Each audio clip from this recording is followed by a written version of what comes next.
हर्षित landmark, सपनों का घर जैसा आप चाहते हैं हम बनाते हैं। 1, 2 एवं 3 BHK ready position flats. Call 9827321321।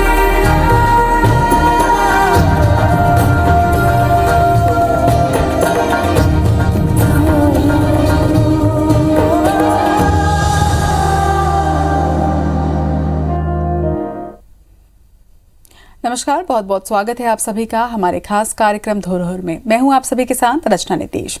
आज हम आपको दिखाएंगे एक ऐसे रहस्यमय किले की दास्तान जिसे कुबेर का खजाना भी कहा जाता है, जहां 900 से ज्यादा बावड़ियां हैं।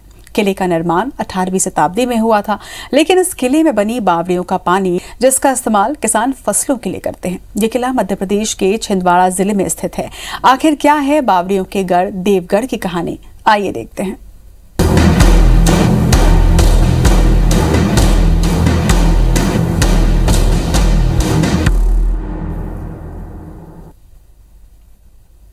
कहते हैं कि छिंदवाड़ा जिले में स्थित ऐतिहासिक देवगढ़ जिले में पारस पत्थर छिपा हुआ है। किले में बना मोती टांका नाम का तालाब साल भर पानी से भरा रहता है। लोगों में किंवदंती है कि इसमें पारस पत्थर है। लोहा फेंकने पर यहाँ सोना बन जाता है, लेकिन लोहा फेंकने के बाद उसे निकालना संभव नहीं है, क्योंकि टांके की गहराई का अंदाजा किसी को भी नहीं। वहीं किले के अंदर ऐसे कई रहस्य हैं जिन पर से कभी पर्दा नहीं उठा। तो आइए जानते हैं देवगढ़ किले का इतिहास।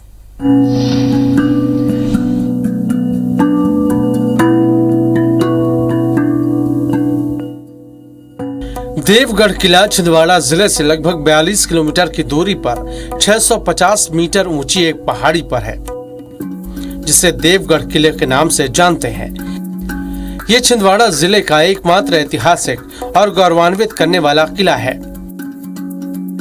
ये किला घने जंगलों के बीच है, साथ ही चारों ओर गहरी खाई से घिरा हुआ है। इस किले का निर्माण 15वीं-16वीं सदी में गोंड राजाओं के जरिए किया गया था।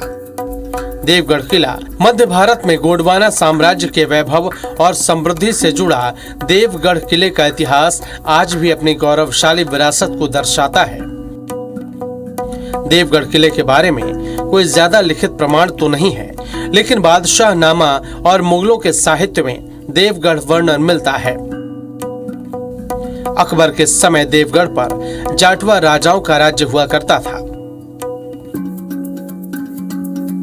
पहाड़ी पर विशाल किला निर्माण की अभूतपूर्व शैली और प्रकृति के बीच होने से इस किले की सुंदरता और भी बढ़ जाती है। देखने मात्र से पता चलता है कि अपने समय में कितना वैभवपूर्ण रहा होगा। किले के आसपास कई जल संरक्षण की प्राचीन प्रणाली आज भी जीवंत है। कहा जाता है कि किले के चारों ओर सैकड़ों बावड़ी और कुएं हैं, जिनमें से कुछ अभी ज्ञात हैं और बाकी की खोज अभी जारी है। इस किले के बारे में ऐसा माना जाता है कि देवगढ़ को नागपुर से जोड़ने के लिए एक गुप्त भूमिगत मार्ग हुआ करता था, जिसका उपयोग आपातकाल में राजाओं के बचने के लिए किया जाता था। देवगढ़ किला गोंड वंश के राजाओं की राजधानी के लिए प्रसिद्ध है। देवगढ़ का साम्राज्य लगभग पूरे मध्य भारत में फैला हुआ था। देवगढ़ पर राज्य करने वाले प्रमुख राजाओं में प्रतापी राजा जाटवा शाह, राजा ध्रुवा, राजा कोक शाह और इनके अलावा वहां इस्लामिक आगमन का भी प्रभाव देखा गया है, जो दर्शाते हैं कि इन गोंड राजाओं के बाद देवगढ़ पर इस्लामिक बादशाहों ने भी राज किया है। यहाँ राज्य करने वाले राजाओं में प्रमुख जाटव शाह सबसे अधिक प्रभावशाली रहे। इतिहास में कई जगह उनका वर्णन मिलता है, जिससे साफ पता चलता है कि उनका साम्राज्य दूर दूर तक फैला था और वो एक प्रभावी राजा थे। वहीं इतिहासकार कहते हैं कि मोहम्मद जामिन ने बिना सम्राट अकबर की अनुमति के देवगढ़ पर सन 1584 ईस्वी में आक्रमण कर दिया। जाटवा शाह ने मोहम्मद जामिन का स्वागत किया, उसको नजर भेंट की और भविष्य में उसके आदेशों के पालन का वचन दिया। लेकिन मोहम्मद जामिन ने करार का उल्लंघन कर लालच और मोह के मद में अंधा होकर सेना समेत हरियागढ़ पर आक्रमण कर दिया और हरियागढ़ को उसने जमकर लूटा। शायद सन 1584 ईस्वी का ये आक्रमण ही हरियागढ़ के पतन की कहानी है। हरियागढ़ लूटने के बाद वापस लौटते समय मोहम्मद जामिन ने देवगढ़ को भी जमकर लूटा और जंगली मार्ग से वापस हुआ। वापसी में जंगली मार्ग में जाटवा शाह ने मोहम्मद जामिन पर आक्रमण कर उसे मार डाला। राजा जाटवा शाह ने मुगल बादशाह अकबर की अधीनता स्वीकार कर ली, लेकिन गढ़ शासकों के अधीन वह कभी नहीं रहा। आईने अकबरी में लिखा है कि जाटवा शाह सन 1590 ईस्वी में राज करता था। मेमोरीज ऑफ जहांगीर में जाटवा शाह के संबंध में यह लिखा है कि सम्राट जहांगीर अपने शासनकाल के 11वें वर्ष सन 1616 ईस्वी में अजमेर से मालवा आया था। मालवा की सीमा पार करते समय जाटवा शाह ने सम्राट जहांगीर को 2 हाथी भेंट स्वरूप दिए। इससे स्पष्ट होता है कि जाटवा शाह एक प्रभावशाली राजा था। इसके खुद की टकसाल थी, जहां धातु के सिक्के छापे जाते थे, जिसमें महाराजा जाटवा शाह के नाम से तांबे के सिक्के बनाए जाते थे। राजा जाटवा शाह ने 50 साल तक यानी सन 1600 ईस्वी तक राज्य किया।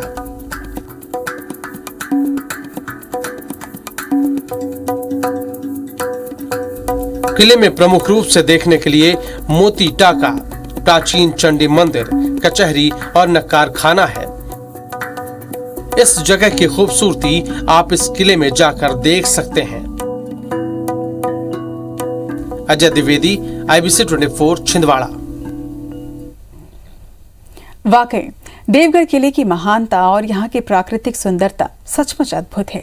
यहाँ से पहाड़ों का मनोरम नजारा आप देख सकते हैं, जो कि मन को सुकून दे जाएगा।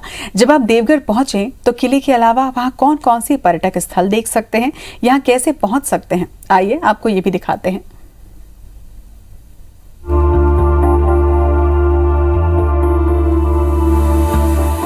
देवगढ़ का किला मध्य प्रदेश के छिंदवाड़ा जिले में स्थित है। यह किला छिंदवाड़ा जिले से करीब 50 किलोमीटर दूर होगा। किला छिंदवाड़ा जिले के मोहखेड़ गांव से 10 से 15 किलोमीटर की दूरी पर स्थित है। आप इस किले तक अपने वाहन से आ सकते हैं। आप यहां पर बाइक से या फिर कार से भी आ सकते हैं। इस किले तक पहुंचने के लिए आपको करीब 1 से 2 किलोमीटर की ट्रैकिंग करनी पड़ती है। देवगढ़ किले तक पहुंचने का रास्ता बहुत अच्छा है और किले के रास्ते में दोनों तरफ आपको घने जंगल देखने को मिल जाते हैं। ये किला चारों तरफ से खूबसूरत पहाड़ियों और गहरी खाई से घिरा हुआ है। ये किला पहाड़ी के शिखर पर स्थित है। किले में आपके देखने के लिए मोती टाका, बादल महल, कचहरी और नक्कार खाना है, जो सैलानियों के साथ ही चित्रकारों को भी खींच लाता है। चित्रकार यहाँ आकर कैनवास पर खूबसूरत तस्वीरें यहाँ की कला एवं संस्कृति को उकेरने का काम करते हैं। देवगढ़ किले के साथ मैंने आजू बाजू का जो गांव है वहाँ पे भी घूमा। वहाँ पे कुछ पेंटिंग्स के लिए मुझे कुछ अलग टाइप के कुछ आर्किटेक्चर, कुछ फॉर्म्स मिले, कुछ मंदिर, कुछ बावड़ियाँ, कुछ आदिवासी टाइप के कुछ घर, वो वहाँ के लोग, उनकी जो पहनने के ड्रेपरी सब अलग था। तो मैंने सोचा कि देवगढ़ के ऊपर पेंटिंग्स बनाए जाए, तो मैंने कुछ पेंटिंग्स बनाए और मैं सोच रहा हूँ कि इसके ऊपर एक सीरीज़ हो पेंटिंग्स की, जो लोगों तक पहुँचे। वैसे इस जगह की खूबसूरती आप किले में जाकर देख सकते हैं। कहते हैं कि नक्कार खाना की छत पर सिपाही तैनात होते थे, जो किले के अंदर चारों ओर की चौकसी करते थे। नक्कार खाना में वादक मौजूद होते थे, जो राजा के आगमन पर मधुर ध्वनि बजाकर अभिनंदन करते थे। वहीं कचहरी में राजा का दरबार लगा करता था। यहाँ बने मंच पर राजा और दरबारी बैठा करते और जनता मंच के सामने खड़े होकर राजा के सामने अपनी समस्याएं बयां करते और राजा उनका निवारण। इस मंच की छत लकड़ी के सुंदर स्तंभों पर आधारित रही होगी, जो कि अब समय के साथ अस्तित्व में नहीं है। हमाम कक्ष राजा रानी के मनोरंजन के लिए निर्मित किया गया था। इसके मध्य में स्थित फव्वारा इस कक्ष की शोभा बढ़ाता है। वहीं देवगढ़ के किले में एक प्राचीन मंदिर स्थित है, जिसे स्थानीय लोग चंडी मंदिर कहते हैं। यहाँ पर दशहरे के समय विशेष पूजन का आयोजन किया जाता होगा। कहा जाता है कि चंडी देवी जाटव की कुलदेवी है और अभी उनके वंशज यहाँ साल में एक बार पूजा करने जरूर आते हैं। साथ ही देवगढ़ के किले में आपको एक मस्जिद भी देखने को मिल जाती है। कहते हैं कि राजा जाटव की मृत्यु के पश्चात उनके प्रपौत्र महाराज कोकव द्वितीय के पुत्रों में देवगढ़ के शासन करने को लेकर झगड़ा शुरू हो गया, जिसके फलस्वरूप उनके पुत्र बख्ती गद्दी पाने के लिए मुगल सम्राट औरंगजेब की सहायता लेकर देवगढ़ का राज्य प्राप्त किया। इस सहायता के बदले उसने इस्लाम धर्म अपना लिया और बख्त बुलंद शाह की उपाधि धारण की और इसी अवसर पर यहाँ पर मस्जिद का निर्माण किया गया था। वहीं देवगढ़ के किले में आपको एक तालाब भी देखने को मिलता है जिसे मोती टाका भी कहा जाता है। इस किले में पानी की सुचारू व्यवस्था थी। यहाँ पर पानी को एकत्र करने के लिए बहुत सारे तालाब और कुएं बनाए गए थे। इन तालाबों में मोती टाका फेमस है। लोगों में किंवदंती है कि इसमें पारस पत्थर है। लोहा फेंकने पर सोना बन जाता है, लेकिन लोहा फेंकने के बाद उसे निकालना संभव नहीं है क्योंकि टाके की गहराई का अंदाजा किसी को नहीं। बताया जाता है कि रात के समय आज भी यहाँ तेज आवाजें आती हैं। वैसे देवगढ़ का किला अपने रहस्यों और खूबसूरत इतिहास के लिए जाना जाता है। पर्यटकों को लुभाने के लिए जिला प्रशासन की तरफ से भी कोशिशें की जा रही हैं। एक मल्टीपर्पज़ सेंटर बनाया जाए जिसमें एक म्यूज़ियम हो, जिसमें एक टूरिस्ट फैसिलिटेशन सेंटर हो, जिसमें एक रेस्टोरेंट हो और इसके अलावा कुछ हितग्राहियों को चयनित करके उनके यहाँ होम स्टे बनाने की योजना है, जिसमें कि जब टूरिस्ट आएंगे तो उनको एक रूरल फील मिल सके, जिसमें उनको गांव में रहने का एक अनुभव मिले, जिसमें कि एम्प्लॉयमेंट, स्किल डेवलपमेंट और टूरिज़्म, ये तीनों को मिला के ये योजना है, जिसके लिए हमारी मध्य प्रदेश टूरिज़्म बोर्ड से बात चल रही है और वहाँ का जो ऐतिहासिक जो धरोहर हैं उनको भी देखना पसंद करेंगे। पुराने तो सिर्फ एक खंडहर के रूप में न रहकर उसका थोड़ा अगर जीर्णोद्धार होता है तो वो भी एक अच्छा अनुभव होगा टूरिस्ट के लिए, तो उसके लिए भी योजना है। वैसे सुविधाओं की कमी के चलते यहाँ बहुत कम लोग पहुँचते हैं, जिसके लिए प्रशासन की तरफ से कोशिशें की जा रही हैं। वहीं शिल्पकारों का मानना है कि अगर सरकार और पुरातत्व विभाग इस पर ध्यान दे तो ये बेहतरीन पर्यटन स्थल बन सकता है। बिल्कुल बन सकता है, क्योंकि नागपुर से हम लोग बहुत करीब हैं और ट्रांसपोर्ट की सुविधा आज सब जगह है।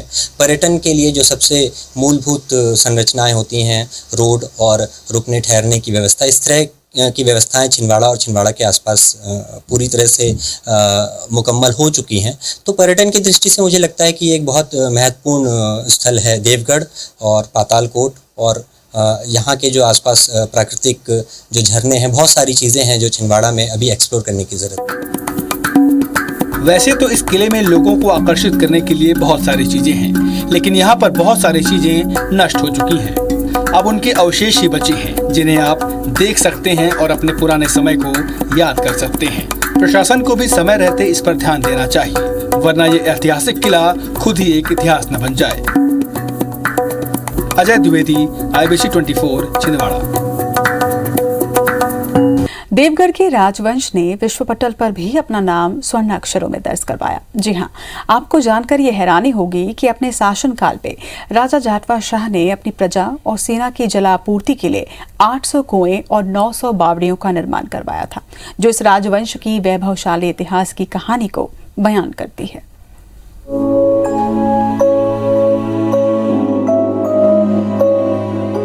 देवगढ़ में जनश्रुतियों में एक कहावत प्रचलित है कि देवगढ़ में 800 कुएं एवं 900 बावली थी। दूसरी कहावत प्रचलित है कि देवगढ़ खसला नागपुर बसला। जी हाँ, राजा जाटवा शाह ने अपने शासनकाल में अपनी प्रजा एवं सेना की जल आपूर्ति की व्यवस्था गर्मी के दिनों में भी सुचारू रूप से बनी रहे, इस लिहाज से देवगढ़ और उसके आसपास 800 कुएं एवं 900 बावड़ियों का निर्माण करवाया था। कहा जाता है तत्कालीन राजाओं ने इतनी शिद्दत से जो जल संरचनाएं बनाई थी, निश्चय ही उनके जल के प्रति आकर्षण, समर्पण और महत्व को दर्शाता है। विश्व के किसी भी राज्य में इतनी बड़ी संख्या में बावड़ियों का निर्माण, वो भी एक सीमित क्षेत्र में करवाना, एक विश्व कीर्तिमान स्थापित करता है। केवल 2 स्क्वायर किलोमीटर के एरिया के अंदर हमने तकरीबन 70 से 80 बावड़ियाँ ऑलरेडी चिन्हित कर ली हैं और इनका एक खास पैटर्न है। एक खास तरह के वाटर एक्वाफर को ये कैच करते हैं और उसके बेसिस पे बने हुए हैं। और उसके अलावा इनका जो आर्किटेक्चरल वोकेबलरी है वो भी काफ़ी एक तरह से हम ये कहें कि अलग अलग पर्पस के लिए अलग अलग वोकेबलरी यूज़ की गई है। कहीं पे स्क्वायर बॉडीज़ हैं, कहीं पे लॉन्गिट्यूडनल बॉडीज़ हैं, कहीं पे ऑक्टागोनल बॉडीज़ हैं, और इनकी क्षमता भी अलग अलग है हर एक बॉडी की।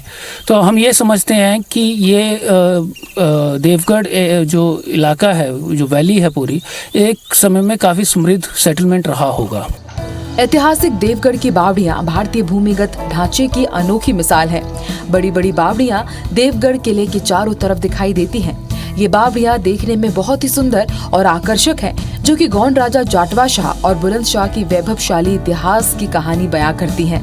प्राचीन मान्यता के अनुसार 900 कुएं और 800 बावड़ियां बनाई गई थी, जिनके माध्यम से राजवंश में निवासरत जनता को पानी मुहैया हुआ करता था, जिसकी मिसाल आज भी देखने को मिलती है। शासकों द्वारा जो बनाई गई बावलियाँ थीं, उन्हें अगर यहाँ पर जो पर्यटक आते हैं अगर वो उन्हें देखेंगे तो वो बिल्कुल उसी काल में चले जाएंगे जिस काल में वो बनी थी। इतनी सुंदर और इतनी अच्छी बावलियों की संरचनाएं छिंदवाड़ा के देवगढ़ में हैं। यहाँ माना जाता है कि 900 कुएं और 800 बावलियाँ थीं। अभी तो 90-99 के करीब करीब बावलियाँ यहाँ पर मिली हैं, और कोशिश की जाएगी, अगर प्रशासन कोशिश करता है तो बाकी भी जो बावलियाँ हैं उन्हें ढूंढा जा सकता है।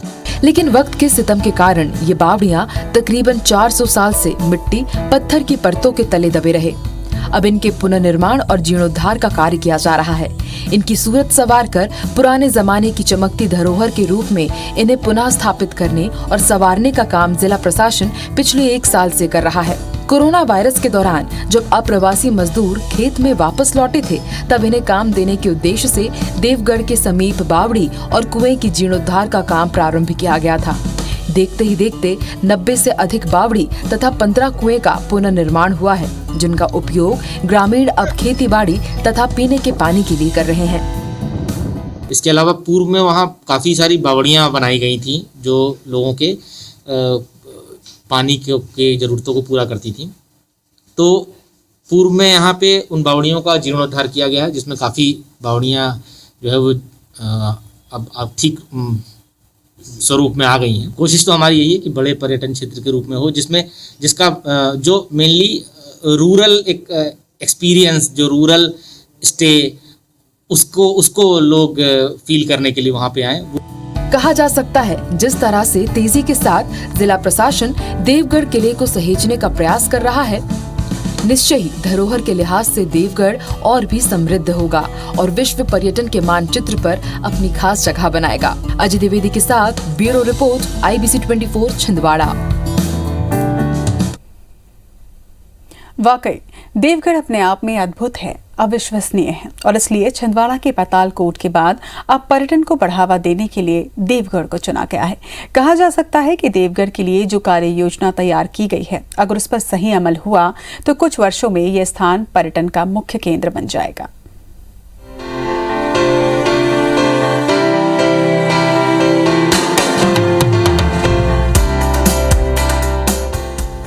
जरा सोचिए, अगर आपको 400 वर्ष पुरानी परंपरा को देखने और समझने का मौका मिले तो भला कैसा होगा? होगा ना अद्भुत, अविस्मरणीय, अकल्पनीय। और इसी दृष्टि से देवगढ़ किले का जीर्णोद्धार करने तथा पर्यटन स्थल के रूप में विकसित करने की पूरी कार्य योजना बनाई जा रही है। देवगढ़ का किला 16वीं शताब्दी का है। किला निर्माण के साथ किले के आसपास कुएं व बावड़ियों का निर्माण हुआ था। अपनी पहचान खो चुकी बावड़ियों को पहचान दिलाने जिला प्रशासन ने कार्य योजना तैयार की थी और इन्हें खोजा गया तथा इनका कायाकल्प भी किया गया। 50 बावड़ियों को चिन्हित कर कायाकल्प किया गया और जल संरचनाओं को पुनर्जीवित करने का कार्य किया गया। वर्तमान में ये बावड़ियां आकर्षण का केंद्र बनी हुई है। जिला प्रशासन ने इन बावड़ियों का कायाकल्प मनरेगा के तहत कराया है, जिसे देखने लोग लगातार पहुंच रहे हैं। इन बावड़ियों में जो जल संरचनाएं हैं उस पर भी लगातार अध्ययन किया जा रहा है। वहीं जिला प्रशासन और पर्यटन विकास निगम की टीम देवगढ़ क्षेत्र का मुआयना कर संभावनाओं की तलाश कर रही है, जिससे आगामी समय में देवगढ़ को मूल रूप में देखने का अवसर पर्यटकों को मिलेगा और यहाँ पर अन्य व्यवस्थाओं को विकसित किया जाएगा। हेरिटेज साइट के रूप में देवगढ़ को विकसित किया जाएगा, जिससे स्थानीय लोगों को रोजगार मिलेगा।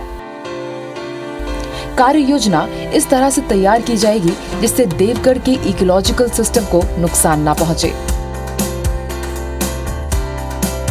प्रशासन द्वारा ये सोचा गया कि क्यों ना वहाँ पे जो ऐतिहासिक जो इमारतें हैं जो उनको उनके साथ इसको जो पिक्चरेस्क अपना जो वहाँ का व्यू है उसको एक साथ सम्मिलित करते हुए योजना बनाई जाए। तो उसके तहत योजना ये है अभी कि वहाँ देवगढ़ में एक मल्टीपर्पज़ सेंटर बनाया जाए, जिसमें एक म्यूज़ियम हो, जिसमें एक टूरिस्ट फैसिलिटेशन सेंटर हो, जिसमें एक रेस्टोरेंट हो, और इसके अलावा कुछ हितग्राहियों को चयनित करके उनके यहाँ होम स्टे बनाने की योजना है, जिसमें कि जब टूरिस्ट आएंगे तो उनको एक रूरल फील मिल सके, जिसमें उनको गांव में रहने का एक अनुभव मिले।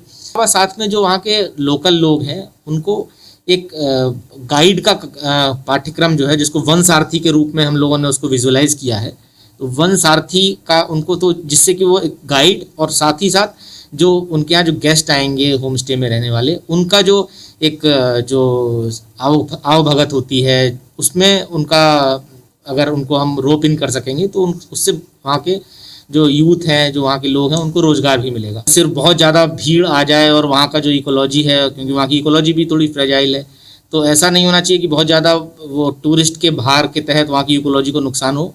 भले ही लिमिटेड लोग आएँ लेकिन उनका एक्सपीरियंस इतना अच्छा हो कि वो देवगढ़ को एक्सपीरियंस कर सकें। वहीं प्रसिद्ध शिल्पकार रोहित रूसिया बताते हैं कि देवगढ़ की प्राचीन बावड़ियों को हैंड ब्लॉक प्रिंटिंग के कपड़े तैयार कर हम देश दुनिया में भेज रहे हैं, जिससे देवगढ़ की प्रसिद्ध बावड़ियों की चर्चा दूर दूर तक होने लगी है और इसके ही साथ देवगढ़ में पर्यटन की अपार संभावनाएं हैं।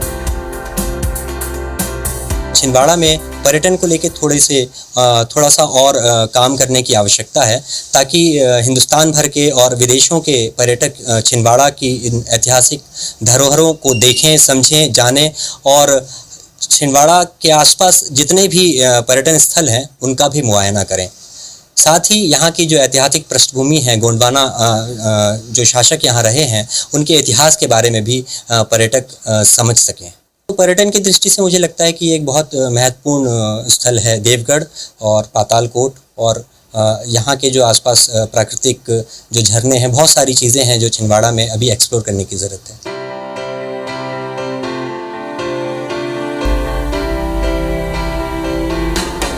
देवगढ़ का इतिहास काफी पुराना है।